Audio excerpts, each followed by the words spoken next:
12 Rules for Life, An Antidote to Chaos by Jordan B. Peterson is a philosophical and psychological guide to navigating life's complexities, rooted in the premise that existence is a struggle between order and chaos. Peterson argues that by taking responsibility and adhering to principles drawn from biology, mythology, psychology, and religion, individuals can find meaning and mitigate suffering. Below is a detailed script synthesizing the meanings and explanations Peterson provides for each of the 12 rules, woven into a cohesive narrative as presented in the book, without breaking them into separate points. Peterson begins with the observation that life is inherently tragic, filled with suffering, chaos, and the ever-present potential for malevolence. Drawing from his clinical psychology practice, biblical narratives, and thinkers like Jung, Nietzsche, and Dostoevsky, he posits that individuals must confront this chaos by creating order through personal responsibility. His first rule, inspired by the hierarchical behavior of lobsters, emphasizes standing up straight with confidence. Peterson explains that lobsters, like humans, exist in hierarchies where posture signals dominance and competence. By adopting an upright stance, you signal to yourself and others that you're ready to face challenges, rooted in a biological instinct to assert presence in a competitive world. This isn't just physical. It's a psychological stance against life's adversities, encouraging you to embody resilience and reject victimhood. This leads into the idea of self-care, where Peterson urges you to treat yourself as someone worthy of help. He notes that people often neglect themselves while caring for others, citing studies showing patients are more likely to follow prescriptions for pets than for themselves.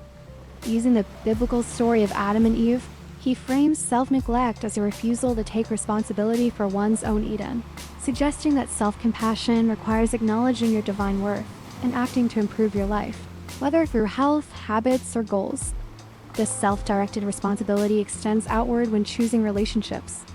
Peterson stresses surrounding yourself with people who genuinely support your growth, not those who drag you into stagnation or vice.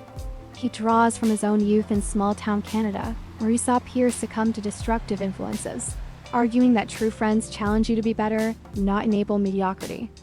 The theme of personal growth continues with the admonition to compare yourself only to your past self, not others. Peterson uses psychological research on envy and social comparison to show how focusing on others' success breeds resentment and despair. Instead, he advocates incremental self-improvement, likening it to a journey where each step forward compounds over time. This inward focus applies to parenting as well, where he advises ensuring your children's behavior doesn't alienate others. Drawing from his clinical experience, Peterson explains that undisciplined children risk social rejection, which harms their development. He uses Pinocchio to illustrate how parents must guide children away from chaos, like Pleasure Island, toward responsibility, balancing love with firm boundaries. Before critiquing the world, Peterson insists you must perfect your own life. He references the biblical Cain and Abel, where Cain's resentment leads to murder because he fails to address his own shortcomings. Peterson argues that personal chaos, unresolved flaws, grudges, or laziness disqualifies you from judging society. Instead, you should pursue meaning over expediency, a principle he ties to the story of Abraham, who sacrifices comfort for a higher purpose. Peterson contrasts short-term gains, expediency, with long-term fulfillment, using Jungian archetypes to show how meaningful pursuits align with humanity's deepest narratives of heroism and sacrifice. Truth-telling is central to this pursuit. Peterson warns that lies distort reality, creating chaos in your life and others. He cites Solzhenitsyn's accounts of Soviet oppression to show how small lies enable systemic evil, urging radical honesty to maintain personal integrity and societal trust. Listening with humility is another key practice. Peterson explains that assuming others might know something you don't opens you to wisdom, drawing from Socratic dialogue and his own experiences in therapy, where patients' insights often surprised him. Precision in speech complements this, as vague language muddies thought and action.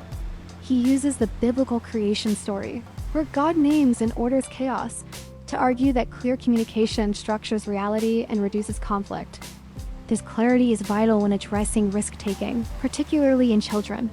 Peterson defends letting kids, especially boys, engage in rough play, like skateboarding, citing developmental psychology to show that risk fosters resilience and competence. He critiques overprotective parenting, using cultural references like The Lion King to argue that shielding children from danger stunts their growth into capable adults. Finally, Peterson advises finding joy in small moments, like petting a cat on the street, especially amid suffering. He recounts his daughter's chronic illness to illustrate how fleeting pleasure is a purring cat. A kind gesture offers solace in dark times. This rule encapsulates his broader philosophy. Life is suffering, but meaning arises from taking responsibility, embracing truth, and finding balance between chaos and order.